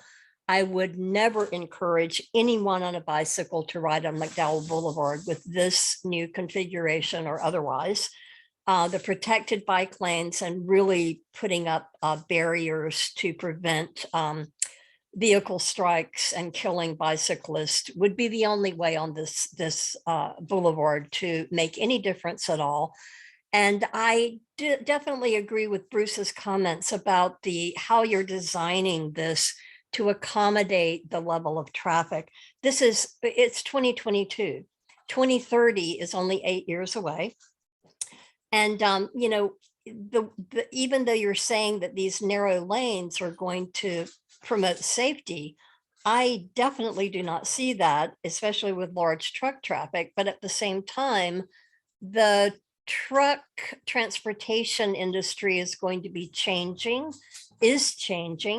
And something I'm going to be talking about in the coming weeks that's not figured in here, but certainly should be, is a micro transit system, especially on the east side of Petaluma, to accommodate the residents in our different districts, how that could be created and structured, how that will help get some vehicles or many vehicles off the street. And it's kind of the medium approach between vehicle traffic and the push for pedestrian and bicycle access. And also, I like the suggestion about the transit schedule and transportation schedule. But, this is just, I don't know, it feels like it's from the 1990s or 1980s. And of course, safety and sidewalks are needed.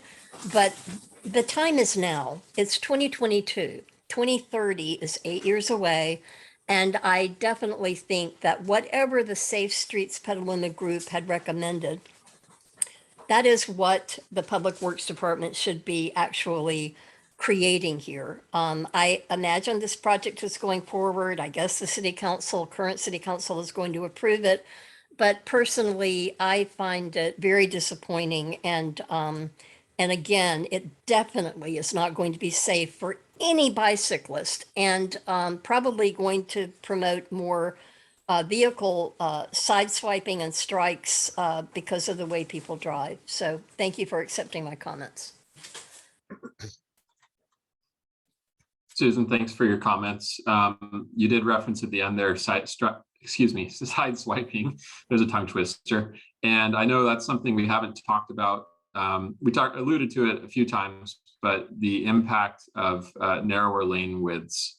And I was wondering, Ken or David, if you wanted to just touch on sort of the impact of narrower lane widths and what we're trying to achieve there.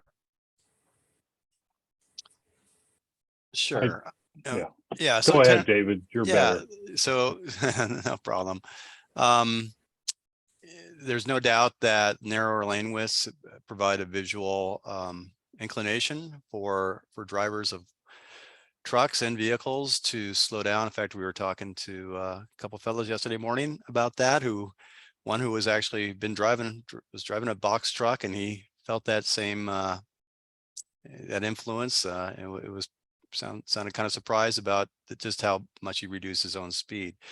You know, will we see an increase in side swipes? No, I don't think we will. What we're going to see is a reduction in speeds along the street. The average passenger car is only 6 feet 8 inches wide. Actually, 85% of cars are only 6 feet 8 inches wide. So there's plenty of space. But what it will do is give the perception of a reduced lane along the street and provide slower speeds, which will enable people to react better too. So that has not been an afterthought. If we went down to 9-foot lanes, or 9.5-foot lanes, I'd be concerned about it. But at 10.5, we're going to be well accommodated. Ken, is there anything else you want to add to that? I will say that when I first came to Petaluma, I was really impressed with B Street and how that, that roadway, it's just driving it, you definitely felt like you're going through a neighborhood with the narrower roadways. It as a bicyclist, and I'm certainly more of a vehicular cyclist, but I've spent a lot of years on the road, and it's a good way to accommodate cyclists. We unfortunately have to balance everything, and we'd like to all feel 100% safe everywhere we are, but it's we try to manage those risks, and having the green paint and the conflict zones across the driveways, the buffer in there, the 2-foot buffer, it definitely gives the proper feeling. And I want to give a shout out to a particular project, Rainier, and we're trying some things on that I think are gonna play well in the future for the city. We need to collect data. We can't do this work without getting the data and looking at the speeds, looking at the traffic counts, and we're moving in the right direction on all this. So thank you. Thank you, Ken and David. I do see that Susan just raised her hand. Susan, I will allow you to talk again, and sorry, welcome back. And then we'll go to our next speaker. Well, thank you, because I wasn't sure why I was muted while you were responding to my comments, and this is a workshop where there was give and take. And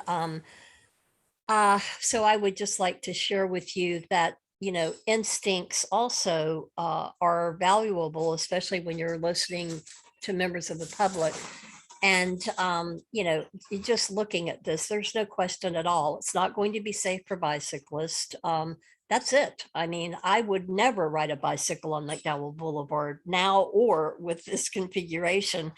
And while you have talked to truck drivers and they're going to be slowing down their speeds and you're not concerned, it's unfortunate. I mean, there was an opportunity here to really move in a direction that we really need to move, and it's not happening. So I appreciate the expounding on Rainier Avenue, which I also have received significant negative feedback about.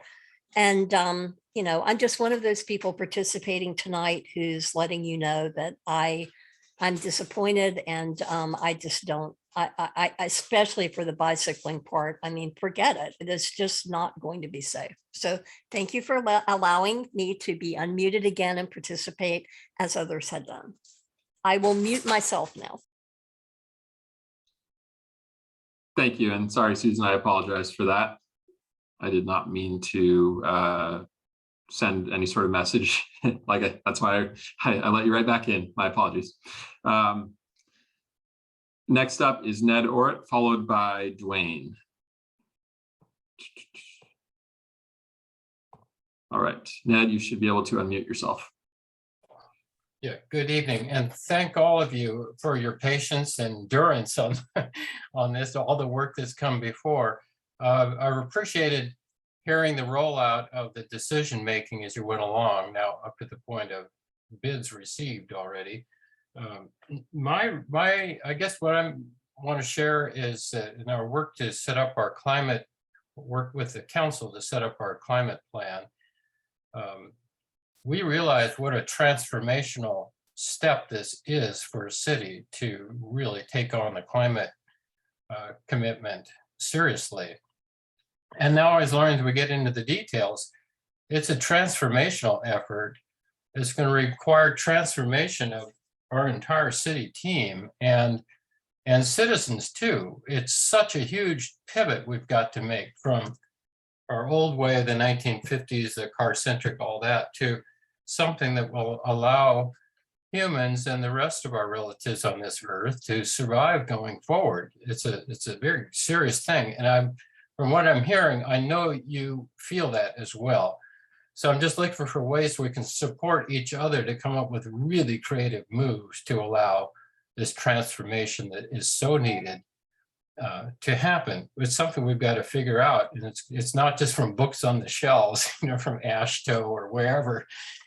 Those aren't the solutions any longer. We have to create them. So we've heard the difficulties with we're trying to get the bikes in a safe way. You're all aware of the drawbacks. You've tried to overcome them.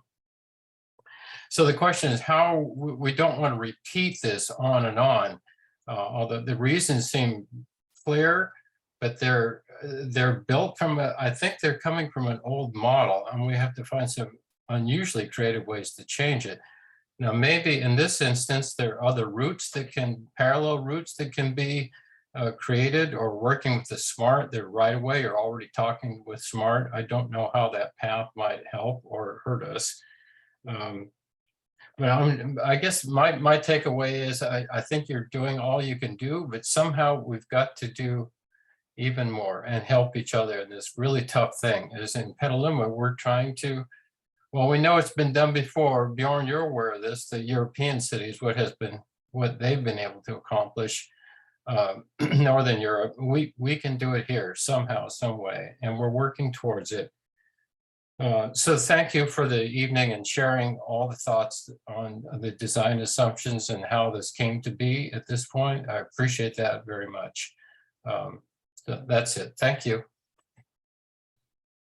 Great. Thank you so much, Ned. I do want to just quickly plug two other plans that are in development right now. The active transportation plan, which I'm the project manager for that. If you go to our website, you can learn more about ways to get involved in that. We will be through that process identifying, the highest priority, basically bike routes throughout the city that we want to potentially identify and prioritize it, bring up to that all ages and abilities standard where possible. And also the general plan, which includes a mobility element and has some higher overarching policies related to how we allocate our right of way and what role our road network, our roads within our road network play. So Ken mentioned the freight network earlier. Obviously, there's also emergency response routes. We have designations for every road is designated and serves a role in the transportation network, and the general plan is what shapes that. I don't know if I heard a specific question. I know I heard sort of maybe a rhetorical question about how do we change things, and that was why I alluded to the plans. Ned, did you have any questions specifically that I may have missed? No, just overarching stuff, and you got it. Thank you very much.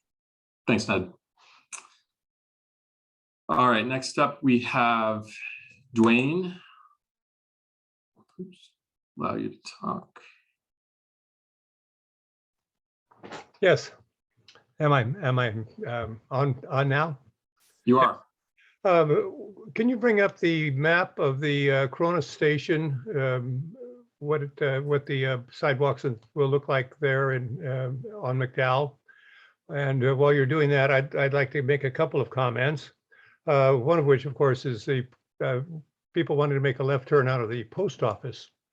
Currently on the McDowell are told to go right and to go up and make a U-turn. And is that what's anticipated with this with the current plan, is that people make a U-turn after after a right out of the post office? And oh, okay. No, I mean your map. If you please show the other side of Corona, please. The south side.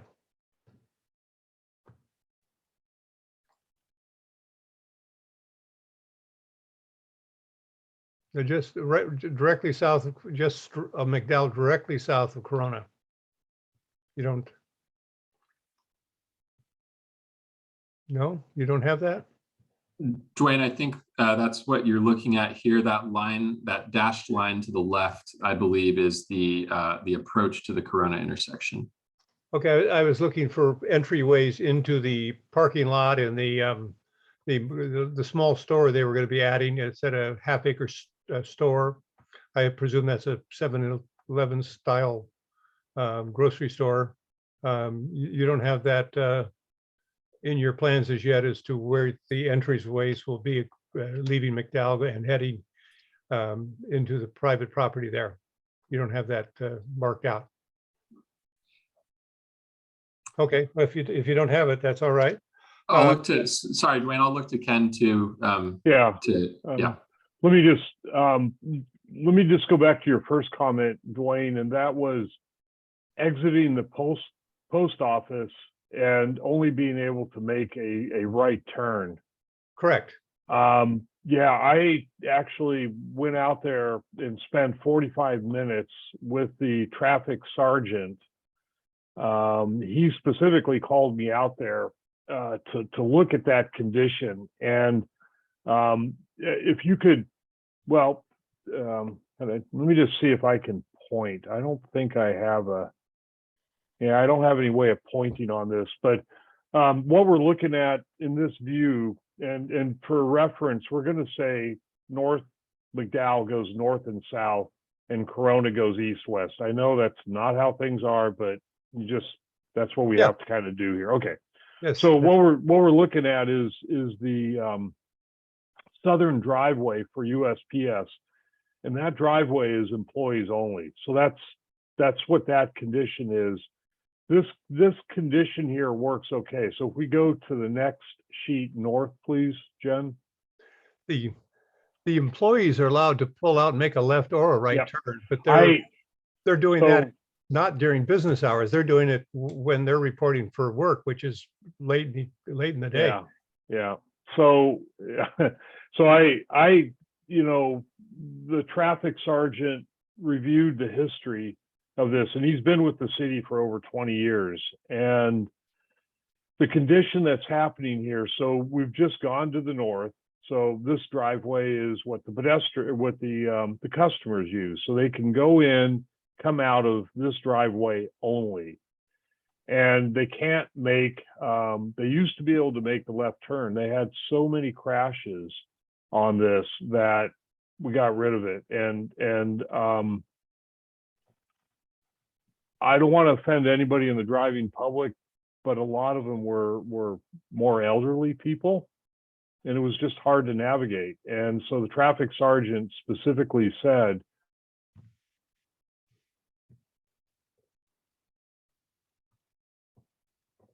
did Ken freeze for others as well? Okay.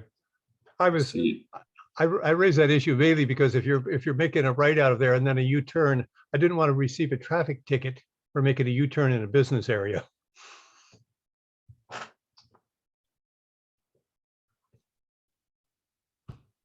Ken, I'll just, if you're able to hear me, maybe turn your camera off. We've got to figure out how. All right, I think Ken, are you back? Yeah, I'm sorry. Did Okay, so lose you me? cut out. I would suggest maybe you turn your camera off and Okay, okay. you were talking about the removal of that left turn option. Yeah. I believe, and- yes. Yeah, so I apologize for that, Dwayne. It was not intentional. So the left turn option, it's got such a crash history, and it was really hitting the police hard. I mean, they have to address it. They feel it. They don't. It's a big impact. So, and then people were going down to Rand and making a U-turn, and that's got also a crash history. So, unfortunately, it's going to be a right turn out of the postal facility, and then you're going to have to go turn onto Rand and go down where the sight lines are sufficient and a driveway and make a U-turn and come back. Again, we want to be able to drive everywhere we can and do it safely as possible. And sometimes those two things conflict. So, yeah. Thank you for that observation. I would, if I was going to ask for a change at all, it would be that the no left turn only apply between 6 a.m. and 8 p.m. That coming out of there at 10 p.m. It really doesn't have the traffic. That is a very good idea. Thank you, Dwayne. Thank you. I will definitely look at that, because that's a condition that we have around schools. And when we have safety in children, that's a huge concern, the safety of anybody, but putting a time restriction, let me look at doing that and see float it to the different parties that within the city and see what we think of that. I think that might be an option. Now, on one other issue, I want to thank you all for working to how to deal with the people speeding and how to redesign all of our streets and whatnot. The real solution is clearly to get Sacramento out of the hands of the auto industry and to allow cities to reduce the speed limits to reasonable, not average. And they reduce the whole city of Petaluma to 20 miles an hour would be the fair and proper way to run a society.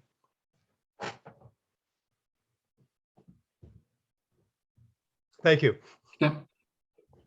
Thank you, Dwayne. Thanks for your comments, and glad Ken will be able to take that suggestion and look into that. Hey, Jen, pull up the conclusion slides. Yeah, for Chris. There we go. I'll just close by saying, for my portion, saying at this point, I see no further hands. And so with that, I'll pass it off to Christopher. Thanks, Bjorn. I just want to express my sincere gratitude to all of you for spending this time with us tonight. We really appreciate all your wisdom, guidance, and feedback, and more good ideas have been generated this evening that if for some reason we can't put into this project, we definitely save them and intend to explore it with other projects. And just a personal note, I'm an avid cyclist myself, particularly in my younger years, but since moving to Petaluma a little over a year ago, I've renewed my interest in cycling, and I've taken and adventured out and about in the community with my wife and my 12-year-old son. And I have experienced firsthand what everyone is talking about. And I'm very much reminded of the dangers and perils of safe cycling. I'm also personally on a mission to walk every single street in this community. And I'm learning a lot about pedestrian safety and issues in our infrastructure. So I just want you to know I have been taking this to heart, and we have a very passionate team working for all of you here in Petaluma. Our public works team is very engaged in learning and exploring all innovative ideas. And we're definitely going to debrief tomorrow and explore some of what's been discussed tonight. So thank you very much. Where do we go from here? Bjorn and Jessica? Any final comments from any of our team? Just like to say that, again, we've got the project URL here. So there's more information there. We'll be posting more updates about the project throughout the construction to that URL. And then you can also subscribe to updates on that webpage. And we'd love to hear from you at North McDowell at cityofpetaluma.org, especially if you are someone who will be or represent a business or organization that will be directly impacted by construction. And we definitely look forward to continued outreach throughout the construction project. This is a project that impacts many entities, so we will be in touch. Anything further, team?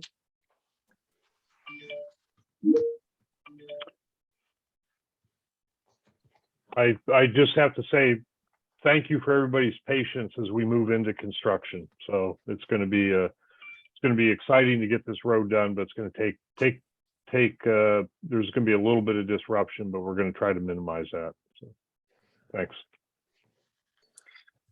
Thank you very much, team, and thank you everyone for attending this evening. Please reach out to us if you have any additional thoughts or comments, and we'll do our best to respond quickly. Thank you. Take care.